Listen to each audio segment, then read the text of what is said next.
కథ ఏంటంటే నేను పాత్ర కూర్చోబెట్టాను. అవును అవును.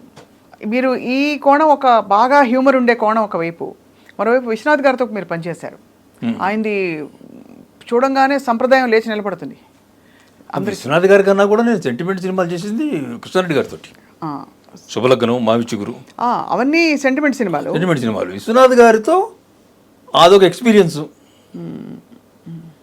ఆ సినిమా పేరు రిలీజ్ అవ్వాలి. అది సిరిమువ్వల సింహనాథం. నేను చూసాగా. చూసారు? అది కళాకృష్ణ హీరో. కళాకృష్ణ గారు హీరో. ఇంకో ఇద్దరు అమ్మాయిలు, మాధవీలత అని ఒక అమ్మాయి, ఇంకో అమ్మాయి హీరోయిన్స్. అవును అవును. ఆ సినిమాకి నన్ను పెట్టుకున్నారు. నేను 4-5 రోజులు డిస్కషన్కి వెళ్ళా. నేను ఇంతమందిని చూశానండి కథలు చెప్పేవాళ్ళని ఇండస్ట్రీలో. విశ్వనాథ్ గారిలాగా కథ చెప్పేవాళ్ళని చూడలేదండి. అవునా? ఆయన కథ చెప్తుంటే జల కళ్ళనీళ్ళు వచ్చేస్తాయి. నవ్వు వచ్చినట్లాగే వస్తుంది, ఏడుపు వచ్చినట్లాగే వస్తుంది, ఇమోషన్ వచ్చినట్లాగే వస్తుంది. ఆయన అంత బాగా చెప్తాడు కదా. ఆయన తర్వాత చూసింది నేను దాసరి గారు. ఆయనతో పోల్చలేను కానీ ఆయన కూడా బ్రహ్మాండం. దాసరి గారు కూడా బ్రహ్మాండం కథ చెప్పడంలో. అయితే ఈయనది చాలా సెంటిమెంట్గా అసలు అద్భుతంగా రాస్తాడు, చెప్తారు ఆయన. సరే ఇట్లా కొన్నాళ్ళు డిస్కషన్ జరిగింది. నేను డైలాగులు రాయాలి. అప్పుడు నండూరు విజయ్ అని ఆయన దగ్గర కో డైరెక్టర్ నాకు శ్రీకృష్ణ పరమాత్మలాగా ఒక అడ్వైస్ చేశాడు. అర్జునుడు విన్నాడు అక్కడ, నేను వినలేదు ఇక్కడ. అది తేడా వచ్చింది. ఏం చెప్పాడంటే, మీరేం రాయొద్దు, డిస్కషన్లో సీన్లో ఆయన ఏం చెప్పారో దానికి రండి కూర్చోండి లాంటి పదాలు కూర్చి కుట్టేసి ఇచ్చేయండి, వెళ్ళి రండి అన్నాడు. నేను అలా ఇలా అనుకుంటా, నేను దివాకర్ బాబు కదా, నేను రాయాలి కదా అని నేను అద్భుతంగా రాసుకున్నాను నా స్టైల్లో. వెళ్ళాను సెట్కి, విన్నారు, చూశారు, చాలా బాగుందండి అన్నారు. కాలు వేసుకున్నాను. విశ్వనాథ్ గారు మెచ్చుకున్నారు. వచ్చి పక్కన కూర్చున్నాను. కాసేపు డైలాగులు ఏమి వినిపిస్తున్నాయి, నావి కాదు, వేరే వినిపిస్తున్నాయి. వీళ్ళు చూసి ఆర్టిస్టులు ఏదో చేస్తున్నారు, నేను చేసినవి కాదు అవి. చూస్తున్నా. ఆయన వచ్చే దగ్గరికి, సీను కొంచెం మౌంటప్ చేశాను అంతే, చూడండి అని పేపర్ ఇచ్చాడు. ఇస్తే అందులో రండి కూర్చోండి, తిన్నారా, కాఫీ తాగుతారా, ఇవే నావి, మిగతా డైలాగ్ నావి కాదు. చాలా కోపం వచ్చింది. వచ్చి రెండు విజయ్ చెప్పా, ఏంటి ఇది, ఇంతకాడికి మమ్మల్ని పెట్టుకోవడం దీనికి ఏంటిది, నేను ముందరే చెప్పా, మీరే వినలేదు. ఆయన ఏమనుకున్నాడో అది ముందే చెప్పేస్తున్నాడు మీకు అక్కడ సెట్లో డిస్కషన్లో. అదే రాయాలి మీరు అంటే, ఆయమ్మ ఇది రాసే గాడికి నేను ఆయన దగ్గర ఎందుకు చేయటం. కాబట్టి విశ్వనాథ్ గారి సినిమాలు చూడటం బెస్ట్, ఆయన దగ్గర పనిచేయడం కన్నా అనిపించింది. అంటే ఆయన దగ్గర పనిచేస్తే మనకు విద్య తెలుస్తుంది, వేరే విషయం. మన డైలాగులు ఉండవు, అది ఆయన రాసేసుకుంటాడు ఆయన. అది ఆయన దగ్గర జరిగిన ఎక్స్పీరియన్స్. ఇప్పుడు ఆయనలాగా కథ చెప్పడం మాత్రం అసలు ఇంకోటి వల్ల కాదండి. సో అలా మరి అక్కడ మీరు బాధపడ్డారా, లేకపోతే సమాధాన పరుచుకున్నారా? సీన్ పేపర్ సీరియస్ ఇంటికి వచ్చేసాను. ఓహో, అంటే డైరెక్ట్ కూడా కాదు, కానీ ఆయన ధైర్యం లేదు. ఆఫ్ కోర్స్, అంటే అప్పుడు బిగినర్ నేను ఇంకా. అవునవును, కానీ అది ధైర్యమే, మీరు చేసిన ధైర్యమే సార్. ఎందుకంటే నేను రానని చెప్పారు, ఎప్పటి నుంచి నేను రానయ్యా అంటే చెప్పాడు నండూరు విజయ్. ఎందుకంటే మీరు ఆయన సినిమాలు అంతే అన్నాడు. ఆయన సినిమాలు అంతే, ఆయనే చెప్తారు. మరి మమ్మల్ని ఎందుకు అన్నారు అన్నాడు. ఉండాలి ఒక పేరు అంతే.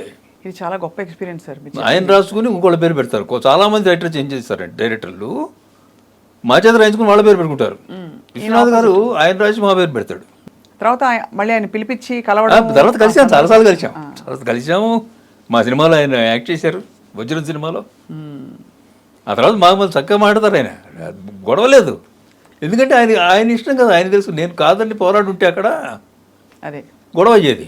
నేను తలంచేసి వచ్చేసాక పక్కకి, అయ్యే పని కాదని. అప్పుడు పైగా నేను బిగినర్. ఆ తర్వాత అయితే కొంచెం కృష్ణారెడ్డి గారి సినిమాలు అవి రాస్తే అహంకరించేవాడినేమో, హోంకరించేవాడినేమో.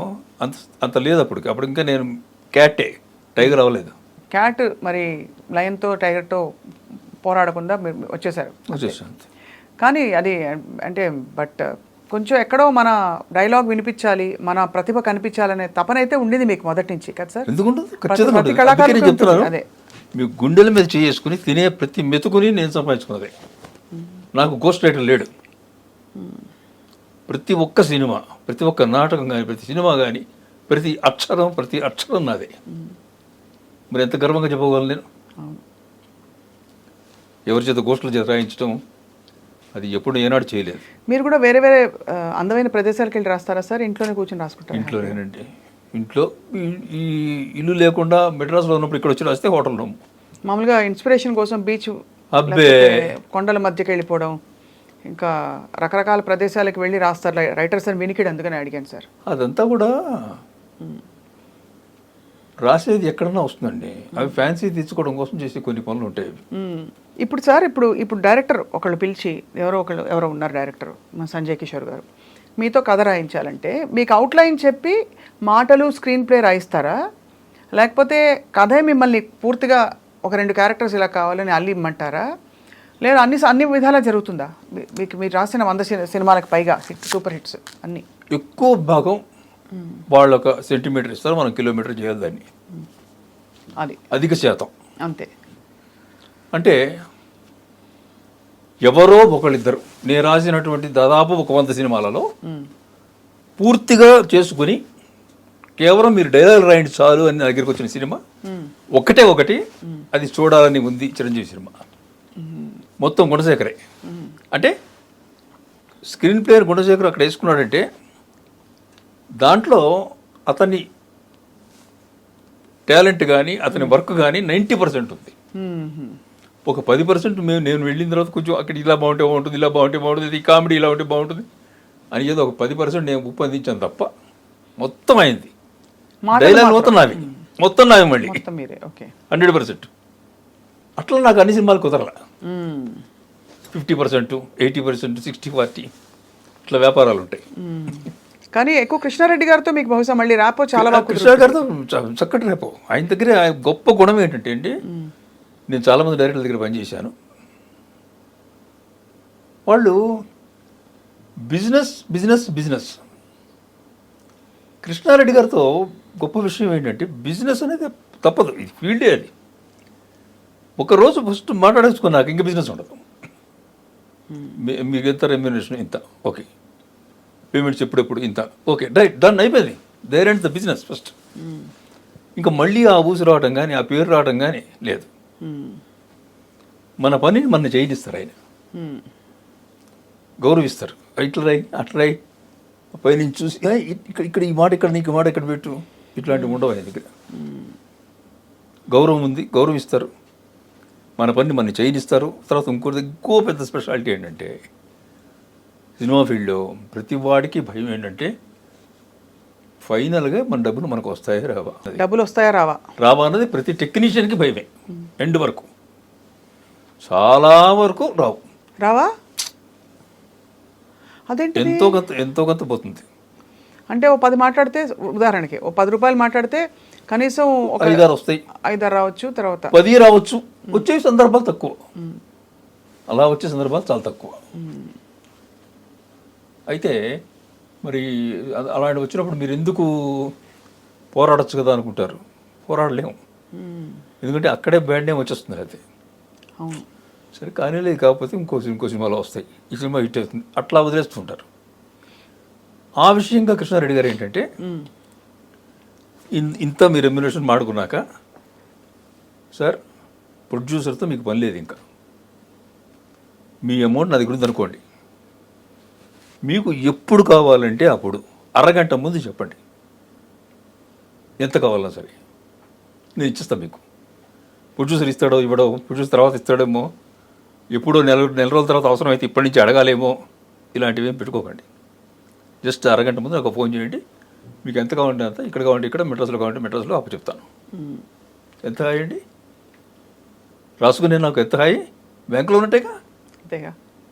సో నాకు ఈ డబ్బులు ఎక్కడతాడా, ఇస్తాడా, ఇవ్వడా, ఈ టెన్షన్ ఉండదు, ఆలోచన లేదు.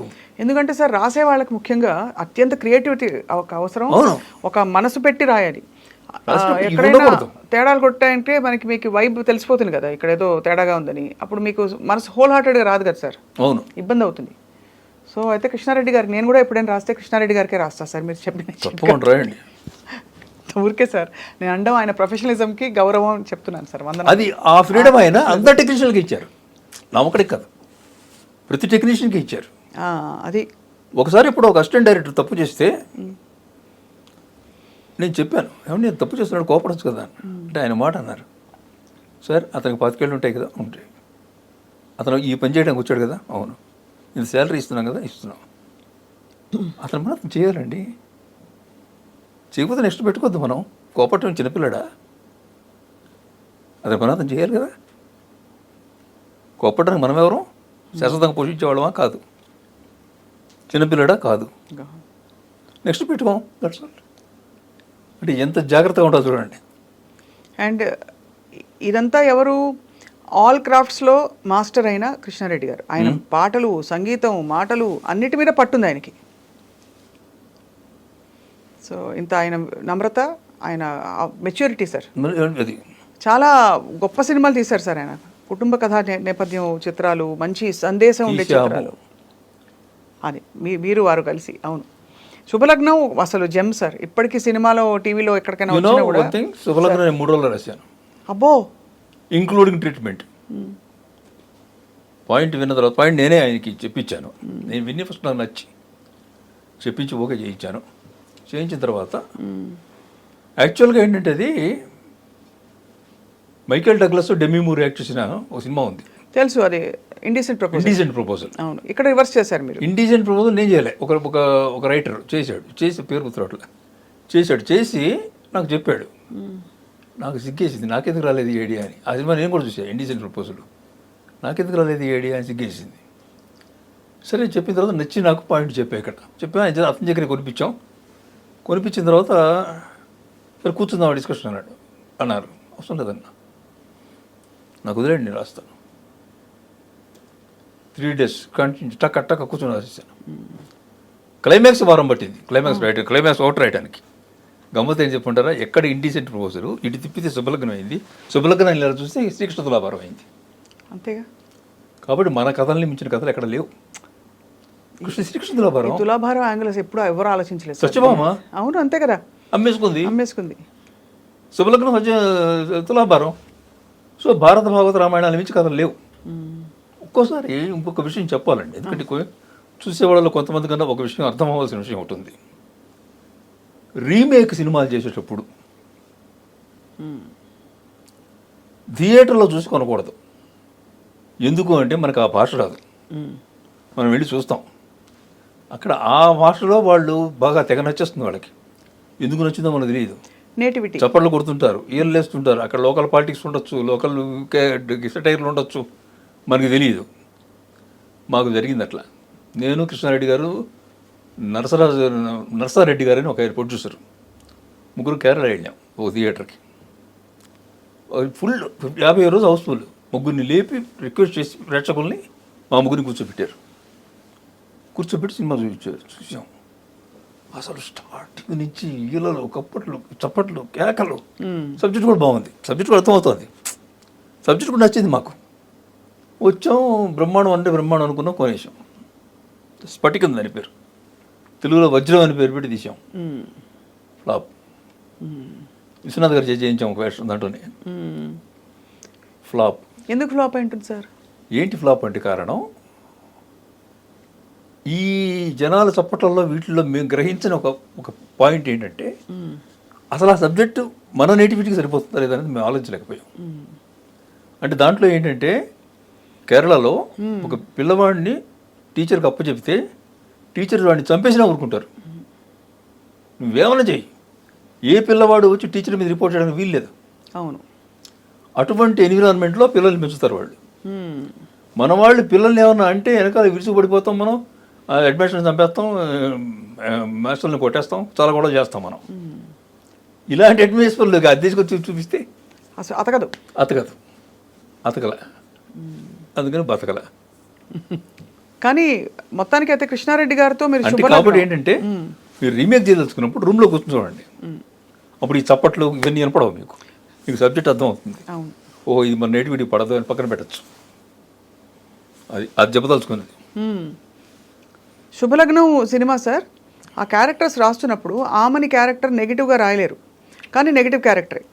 అది చెప్తాను, అది రాసేటప్పుడు నాకు ఖచ్చితంగా తెలుసు ఈ క్యారెక్టర్ని నెగిటివ్ చేస్తే సినిమా ఫ్లాప్. చిన్న అమాయకత్వం పెట్టి ఆ క్యారెక్టర్లో నా భర్త కారులో తిరగాలి, నా పిల్లల కారులో తిరగాలి, అక్కడ ఎక్కడా కూడా అమ్మాయి నేను నగలు దిగేసుకోవాలి, నేను ఇచ్చేసుకోవాలి అని ఎక్కడ అనలేదు చూడండి.